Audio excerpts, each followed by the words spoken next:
6.25 전쟁의 폐허 위에서 도시 재건과 정비에 모든 힘을 쏟았던 1950년대 후반의 수도 서울. 그 모습은 과연 어땠을까요?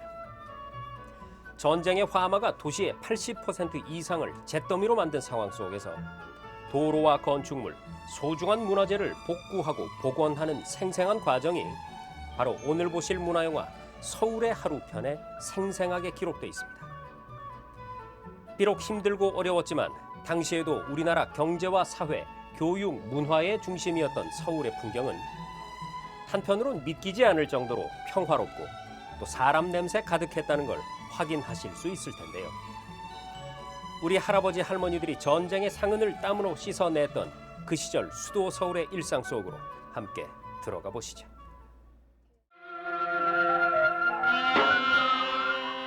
한국의 수도 서울은 동경 126도, 북위 27도에 위치하고 그 총면적은 26만 8천 평방킬로미터나 되는 아름다운 도시입니다. 도봉산과 북한 관악 등 웅장하고도 수려한 산이 둘러싸인 아늑한 터전에 자리를 잡고 앞으로는 한강수가 용용히 흐르고 있으니 실로 우리의 서울은 산자수명한 경성의 땅입니다. 동시에 우리의 서울은 로마와 런던의 버금가는 역사적으로 유서 깊은 곳입니다.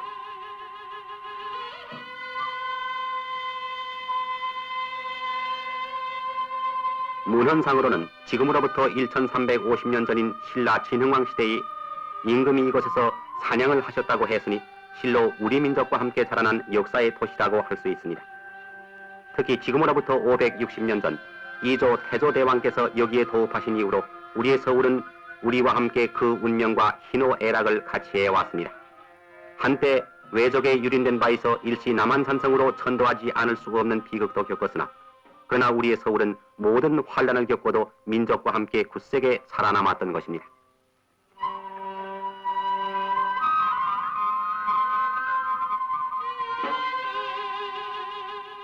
서울은 소위 풍수학상에서 말하는 명당이라고 할 수 있는 곳입니다. 동쪽에는 청룡이 되는 낙타산이 솟아있고 북쪽에는 현무가 되는 백악이 솟았고 서쪽에는 백호가 되는 인왕산, 남쪽에는 주작이 되는 남산이 솟아 네 개의 산에서 흐르는 물은 모두 수구문으로 흘러내려가서 한강수와 합치어 명당으로서의 모든 조건을 갖추었습니다.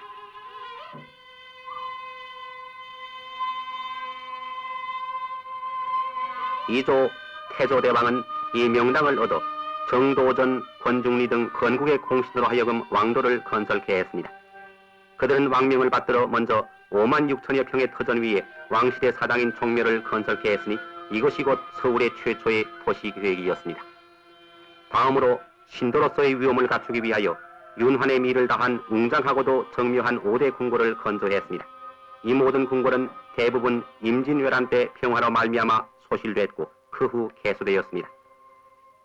경복궁은 역대 임금의 전궁이었으나 을미년 명성화후 시해 이후로 폐궁이 되어 오늘에 이르렀습니다.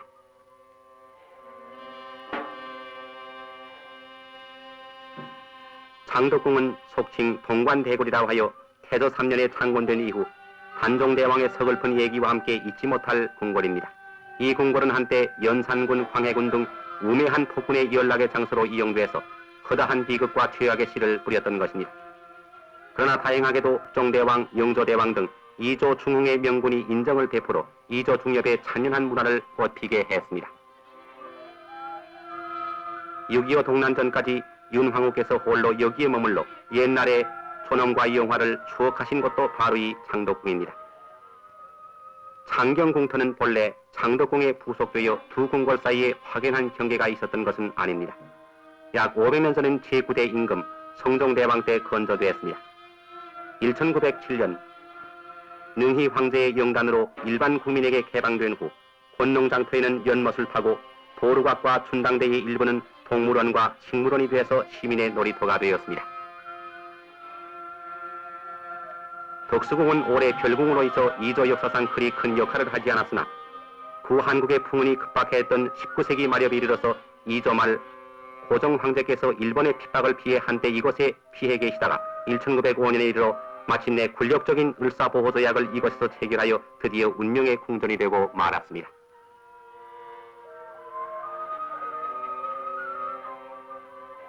궁궐을 창건한 후 태조대왕은 사직단을 모아서 토지와 오국의 신에게 제사를 드려 국가의 안패와 민생의 안락을 산천에 기도했고, 국가의 유의한 인재를 양성하기 위해서 교육시설을 설치했으니 태조 7년에 현 명륜동의 국가의 최고 학부로서 성균관을 비롯해서 동서남중의 사부에는 사부학당, 즉 사학을 두었으며, 이 밖에도 학술에 뛰어나게 우수한 문관과 학사에게는 특별 휴가를 주어 자유로이 연구하고 독서할 수 있는 시설을 마련해서 학술의 발전과 문정일치를 꾀했던 것입니다.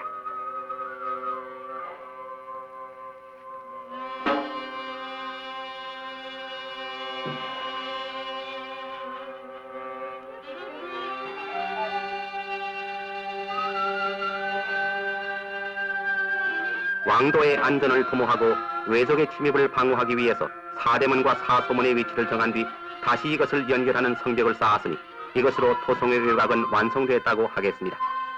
성벽의 총 연장 길이는 17km에 이르고 그 높이는 42피트이며 성벽을 완성하기까지에는 19만 7천 명의 시민이 동원되고 98일간이라는 시일이 걸렸습니다.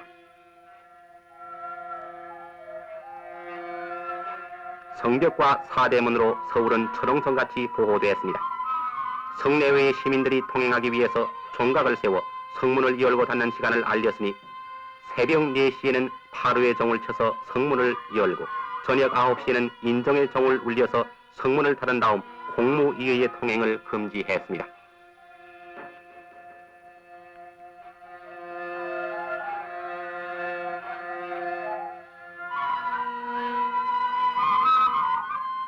도시 건설상 중요 시설의 하나인 개천, 즉 하수도 공사는 태종 12년 2,000명의 인원을 동원하여 30일간의 공사로 시가를 동서로 흐르는 청계천에 개천을 파서 수구문으로 빠지게 하고 그 위에는 많은 다리를 놓아 시민들의 왕래를 편케 했습니다. 특히 수표교에는 비가 내릴 때에 늘어가는 청계천의 정수의 도를 알기 위해서 수표석을 세워 척수를 새겨 놓았습니다. 행정상 구분으로는 도성을 5부로 구획하고 5부는 다시 52방으로 나누고 방 밑에는 개, 동, 통, 호를 두었습니다. 왕궁을 중심으로 하는 좌우편에다가는 육조를 두어 이것을 행정지구로 만들고 종로에다가는 십자로 한복판에 종각을 세우고 이 일대를 상업지구로 만들었습니다.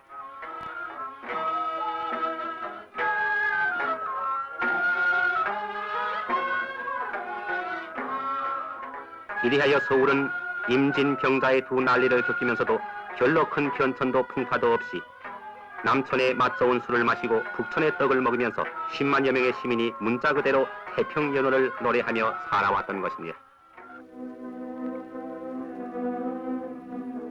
19세기 말 새로운 사조와 문명 개화의 조류는 드디어 한반도에도 물밀듯이 밀려왔습니다.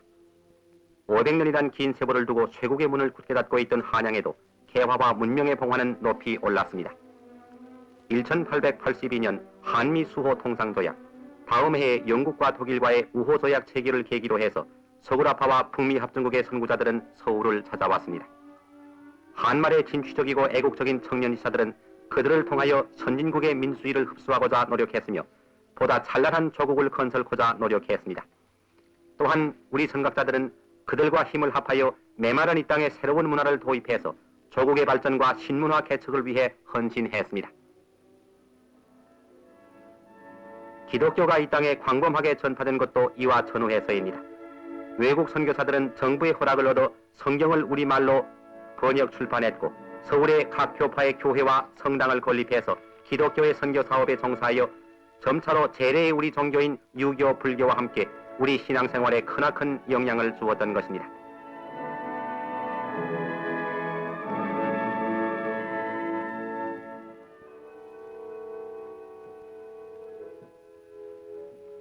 (1880년) 구한국 정부는 이 땅의 여명기를 촉진하기 위해 새로운 교육기관으로 대제학당의 설립을 허가하고 수많은 영재를 길러냈습니다. 이와 거의 동시에 우리나라 최초의 여자 교육기관인 이화학당을 설립해서 여성교육에 주력함으로써 가정에 백혀있던 여자의 사회적 지위를 향상시켰습니다. 그리고 옛날식인 한인서 해민국 같은 보건의료 대신에 우리나라 최초의 서구식 의료기관인 제중원을 개설해서 민중보건에 진력했습니다. 오늘에 이르러서는 수도 서울을 비롯한 경양 각처에 충족한 보건시설과 함께 우수한 의과대학이 건설되었습니다.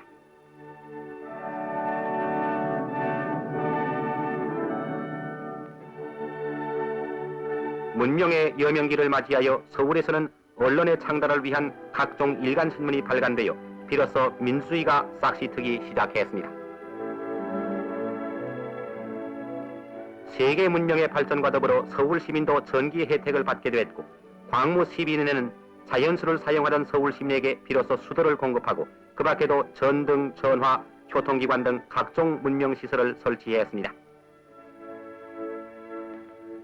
정부는 1895년 단발령의 선포와 함께 적극적인 개화정책을 채택해서 국민 생활에 근대화를 꾀했던 것입니다. 그 뒤 일정 36년 동안 가진 고초를 겪고 민족의 서름을 맛보아가면서도 서울은 하루하루 성장하고 근대화했습니다.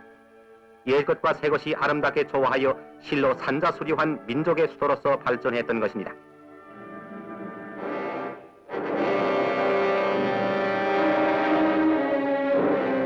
그러나 1950년 공산적부의 불법 침략은 500여 년을 두고두고 쌓아올린 아름다운 우리의 수도 서울의 모든 것을 빼앗아갔습니다. 임진병자의 두 난리에 피할 수 없이 여지없이 파괴된 서울거리. 우리는 모든 것을 잃어버렸습니다. 가정과 재산과 생명과 그리고 우리에게 남겨진 것은 비참과 굶주림과 질병과 절망뿐이었습니다. 서울은 역사에 있어서 처음으로 크나큰 비극을 겪었습니다.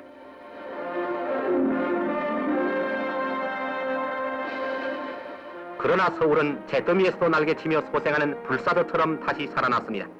옛날 우리는 남에서 침범하는 외적을 물리쳤고 북의 오랑캐를 방어했습니다. 이에 또한 소련 적군을 밀어냈으니 이것은 아무도 꺾을 수 없는 서울의 의지이며 또한 한국의 의지인 것입니다. 30% 이상 파괴됐던 시내의 일반 시민 가옥은 주택영단과 유엔 원조기관의 비상한 노력으로 간이하고도 근대적인 시설을 구비한 재건주택으로 전쟁으로 집이른 시민에게 새로운 보금자리를 마련해 놓았습니다.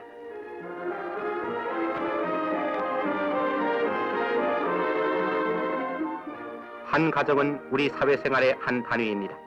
새로 꾸며진 아담한 우리 가정은 또한 우리네 살림살이의 거점이며 새 세계의 출발점인 것입니다. 이래하여 서울의 하루는 기운차게 시작되는 것입니다. 우리의 거리를 더욱 아름답게 하고 우리의 가정의 평화를 수호하고 우리의 나라를 보다 번영케 하려는 시민들의 불타는 의욕과 굳은 신념으로 서울의 아침거리는 활기 있고 명랑한 혼잡을 이루고 있습니다.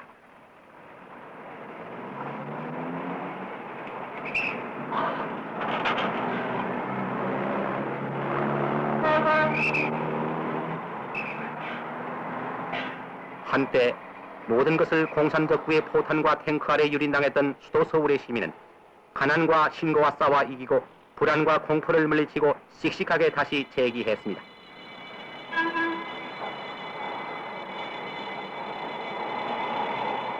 철저히 마비되었던 시내의 교통망과 통신망은 이제 완전히 복구됐고 60% 이상 파괴됐던 시내의 도로는 또다시 깨끗하게 포장됐고 80% 이상 파괴됐던 시내의 관공서와 국회의사당, 호텔, 백화점 등 중요한 공공건물 등 큰 건축물도 우방 여러 나라의 뜨거운 우정과 원조로 재건 또는 개수돼서 옛날보다 더욱 아름답고 웅장한 자태를 우리 앞에 보여주고 있는 것입니다.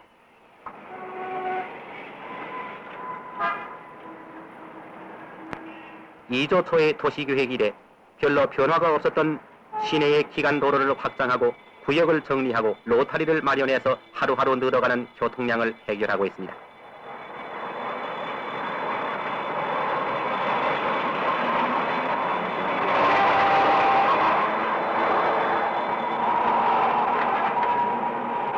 가는 곳마다 우뚝우뚝 솟은 현대식 고층 건물, 거리를 기운차게 달리는 각종 차량. 서울은 생산의 도시입니다. 엉크라의 원조와 우리 정부 당국의 적절한 운영으로 해방 후의 출력량을 초과하는 23만 킬로와트의 전력의 공급을 얻어 영등포 일대는 기간 산업시설과 중공업 공장을 비롯해서 방직, 유지, 제분, 식료, 의료 등 일상생활 필수품 공장에 이르기까지 20여 개 공장에서는 주야 겸행으로 생산 증강에 매진하고 있습니다.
생산의 증가와 함께 상업과 무역도 점차로 활기를 띠어가고 있습니다.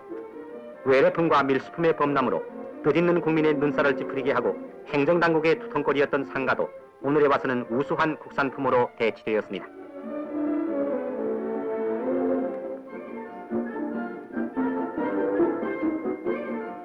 우리나라의 독특한 공예품과 민예품, 그리고 고려시대 이래 오랜 역사와 전통을 자랑하는 도자기는 그 모양의 우아함과 대자인의 독특함과 견고한 질로서 높이 평가되어 중요한 수출 품목의 하나로서 널리 해외의 그 판로를 개척하고 있습니다.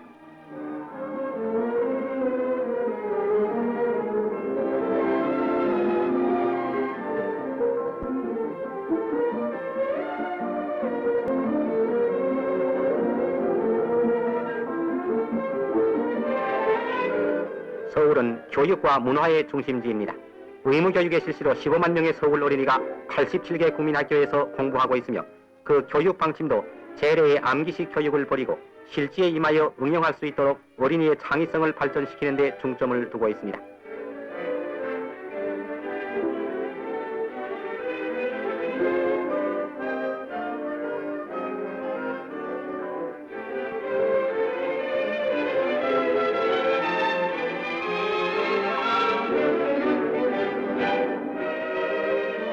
국민의 중견이 될 시내 중고등학교 수는 80교가 넘으며 여기에서 10만여 명의 청소년이 취약하고 있습니다.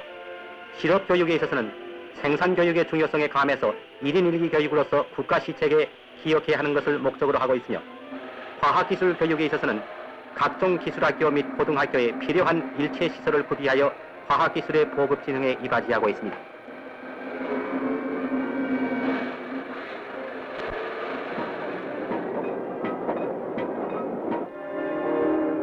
서울 국립대학교를 위시하여 유교재단으로 설립된 성균관대학, 불교재단으로 운영되는 동국대학과 미션계통의 연세대학, 이화대학과 민간재단에 의한 고려, 숙명 등 9개의 종합대학에서는 2만여 명의 남녀 대학생이 국가의 내일을 짊어질 유의한 역군으로서 교양을 쌓고 학문의 진리를 탐구하고 있습니다.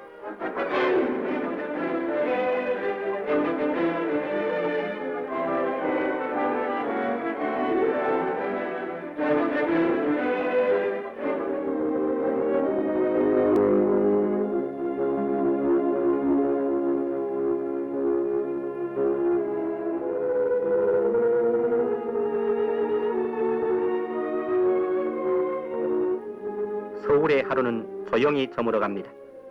하루의 근로를 끝마치고 휴식의 어둠으로 잠겨들기 직전 서울의 밤거리는 차츰 불야성을 이루기 시작합니다.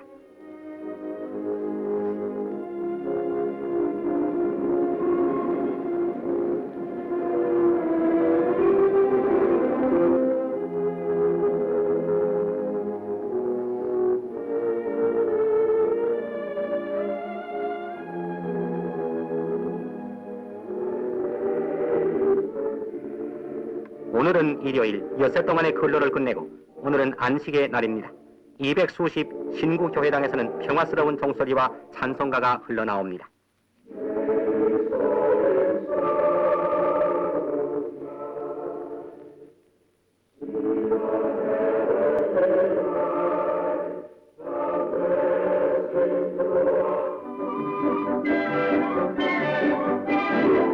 시민들은 오늘의 휴일을 이용하여 강으로 들로 가족을 동반하여 하루의 행락을 즐기는 것입니다. 한강은 1년을 통해 일반 시민에게 놀이터를 제공하고 있습니다.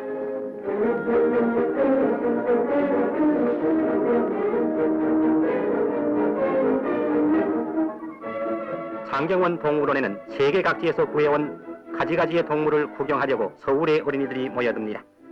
충분한 놀이터를 가지지 못한 어린이들에게 있어서 동물원은 그들의 낙원이며 여기에 있는 동물들은 누구보다도 친근한 그들의 벗입니다.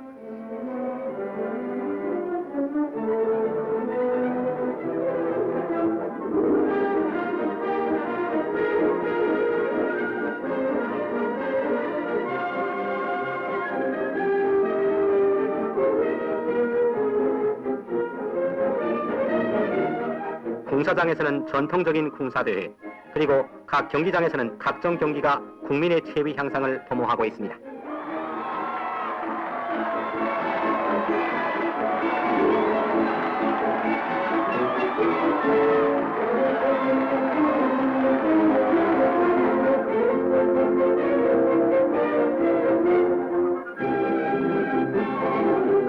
종합경기장에서는 여러 가지 국제 시합을 통해서 각 종목 경기에 있어서 세계 올림픽 재패를 목표로 불꽃 튀는 연말을 계속하고 있습니다.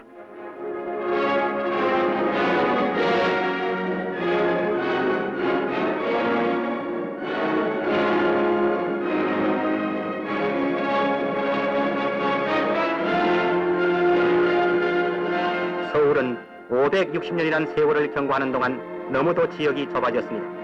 2조 건국초 10만의 인구를 가졌던 서울은 오늘 17배의 인구로 팽창되었습니다. 이와 함께 서울도 교외로 그 주변을 확장하지 않을 수 없게 되었습니다.